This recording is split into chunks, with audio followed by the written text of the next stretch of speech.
Welcome to the Virtual Antics podcast, where we help entrepreneurs streamline their business to six figures and beyond.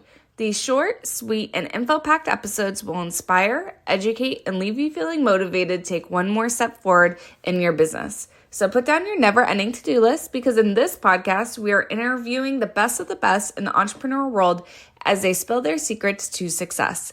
This podcast is sponsored by Nodora, the all-in-one software for entrepreneurs to grow their business with unlimited landing pages, automations, emails and text campaigns, and so much more. I'm your host, Natalie Guzman. Now let's get into it. Welcome to Virtual Antics, the podcast where we explore the dynamic world of business automation, virtual assistants, and entrepreneurship.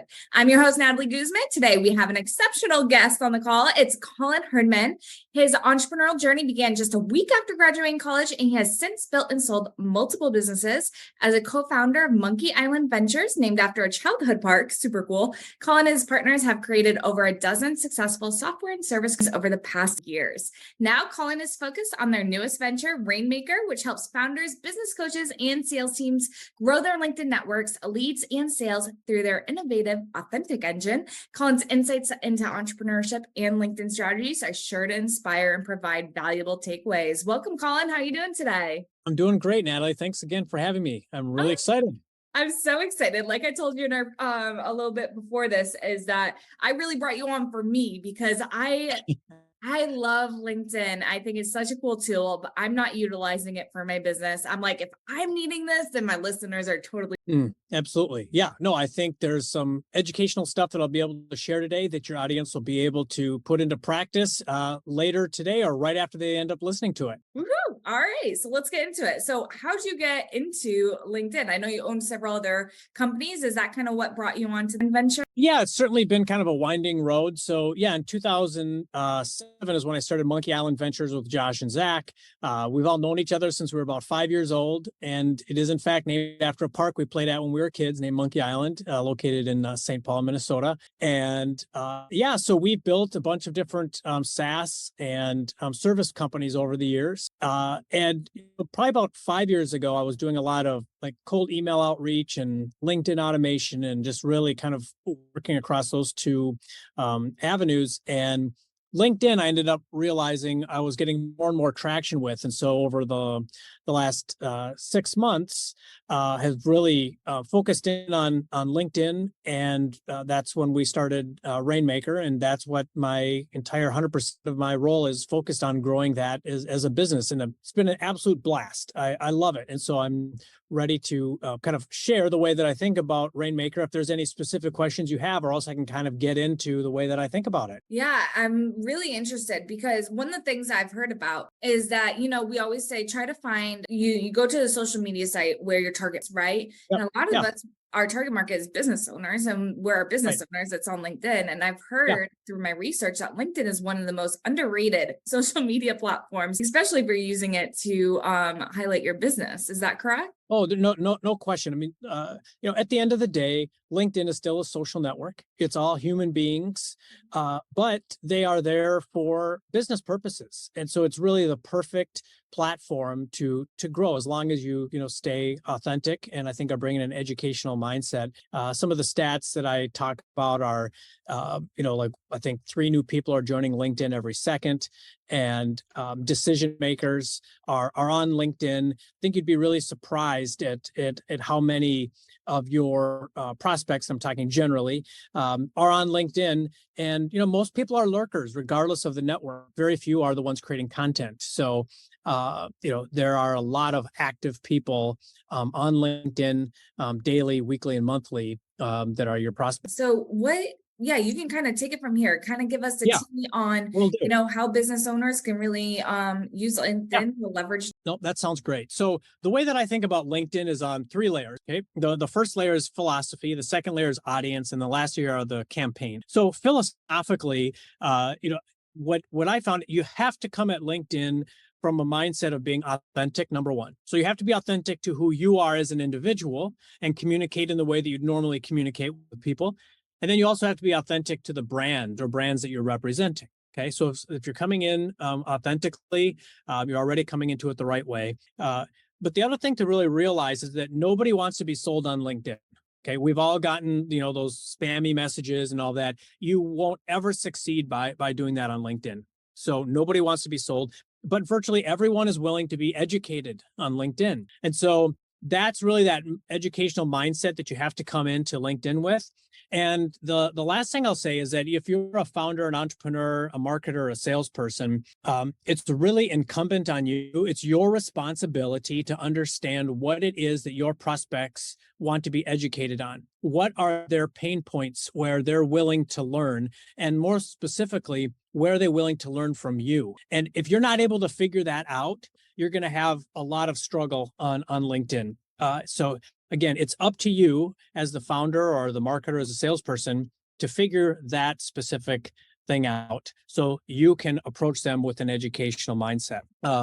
One thing that's shifted a lot for me over the last probably 6 months is that I'm spending a lot more time thinking about how I can engage my audience quickly with educational materials, and less so around like the individual posts that I'm making and seeing like how many likes or comments I'm getting, because I really want to hone in on how I can grow a larger first degree network of good quality prospects, but I also want to generate leads and sales. Again, all doing this with authenticity and education in mind. Okay. So that's the philosophy that I think everyone needs to have when they come into LinkedIn.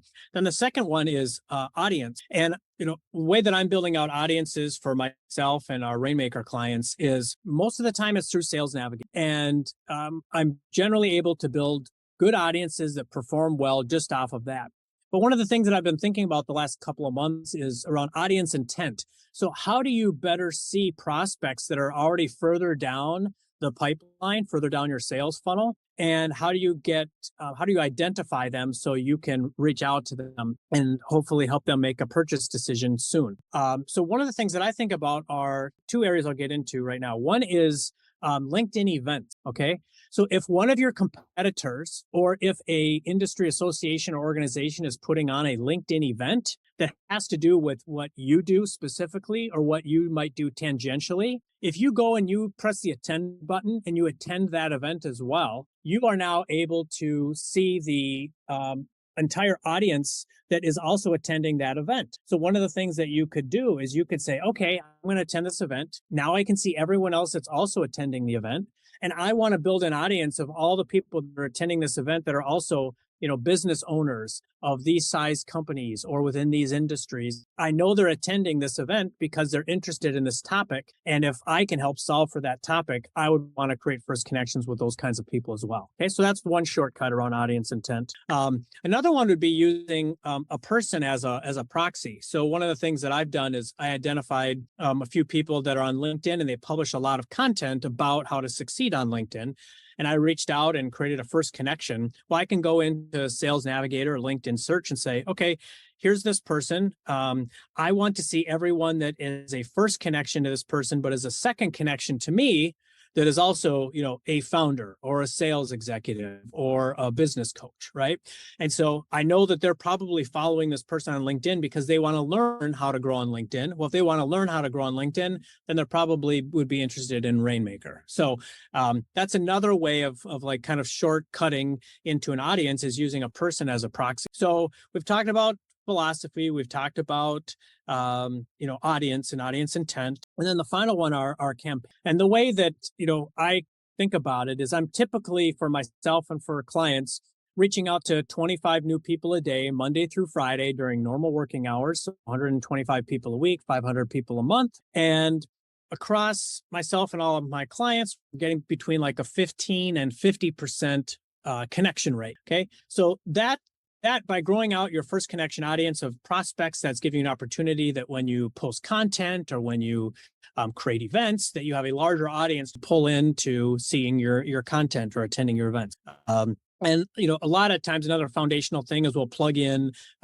like a drip message campaign to those new connections. But again, this is where you have to experiment, but you also have to come with like a go-giver mindset, like how can I benefit this person? So I'm imploring everyone on that the message that you, and just really quick, when we do the outreach, we're not sending a message when we do the initial outreach connection, because I think even that can feel a little bit weird, a little bit spammy. If you say, hey, I want to connect with you because we went to the same college, or I want to connect with you because I think your content is really great or something, that's already putting off, some red flags to people. The number one reason why people connect with each other on LinkedIn is mutual connection. And so that's one of the kind of the filters that we look at. So, but that first message after someone connects with you should just be like a thank you message. You shouldn't be trying to help them. You shouldn't be trying to sell them. You shouldn't do anything but just have a nice thank you for connecting message. And then what we'll do is we'll follow up like 3 to 7 days later if they haven't responded to with another message. So I'll give you an example. One of my clients owns a law firm and is breaking into the blockchain space. And the follow-up message to his first message would say something to the effect of like, hi, Natalie.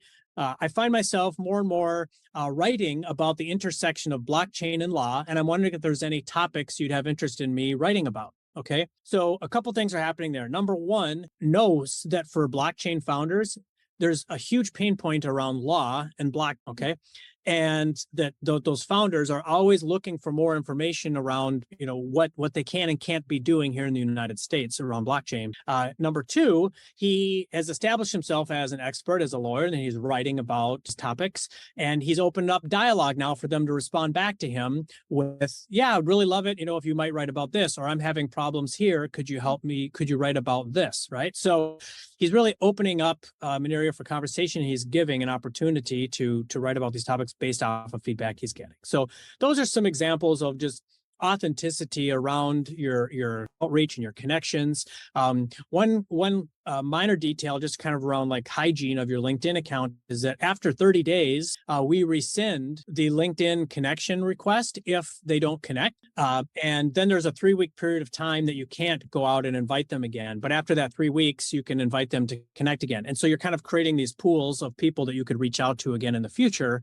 But a lot of times people aren't connecting back. It's not that they don't want to connect with you or they think you're a bad person. A lot of times it's they're not paying attention and your invite might get pushed down in their alert. So those are a couple of just kind of general things. So maybe I'll pause right here and see if you have any specific questions, because there's another area that I think would be of high value to talk about from a campaign's perspective, but I'll stop here and see what question. Yeah. Could you just explain for listeners? I understand what Sales Navigator is, but can you give a review of what it is and why business owners might want to utilize? Yeah, for sure. Yeah. So Sales Navigator is a tool created by LinkedIn that you have to pay for. And I think it's like around $100 a month, something like that. And it allows you to build audiences of prospects. And then you can save these prospects to lists. And you can do that through accounts, which are, the businesses. You can also do it across leads, which are people. And there's a bunch of different filters that you can use. And there's a bunch of, ways that you can kind of use account lists and lead lists and really continue to refine down the types of people you want to get in front of. With a lot of my clients, they don't have Sales Navigator, so I'll just use mine to build the audiences. But Sales Navigator is a great tool for anybody that wants to really hone in on the types of prospects that they want to get in front of. Awesome. Yeah. So another really great path, I think, for any founder that wants to go down the educational path is using LinkedIn Live. And the benefit of LinkedIn live streams is really what I want to talk about here. And so Natalie, after this, I'll send you a PDF. It's just a 1-pager, and it just shows my entire process from beginning to end of how I create these live streams. But they are really, really valuable. And here's why. So the first thing I do is identify an audience, right? So I create an audience in Sales Navigator, and then I'm using the same topic, which is learn how to grow your LinkedIn network leads and sales using authentic automation. And I do this live stream about once a week. Okay. And so I'm using the same content about once a week. So I'm not having to create all this new content all the time. But then what I'll do is the first slide of the event is I will put, 4 founders or 4 sales executives or, 4 business coaches. And then when I identify that audience, I will create a LinkedIn live stream event, and then I will send all of those people a LinkedIn invite to that event. Okay. And so when they go to their alerts, they'll see, oh, Colin Hirdman has invited you to this LinkedIn event, and they'll click through it, and then they'll get to the event page, and then they'll see, what my live stream is all about. And then they can choose to press the attend button or not. When they get there, if they choose to click the attend button, a number of really kind of magical things happen.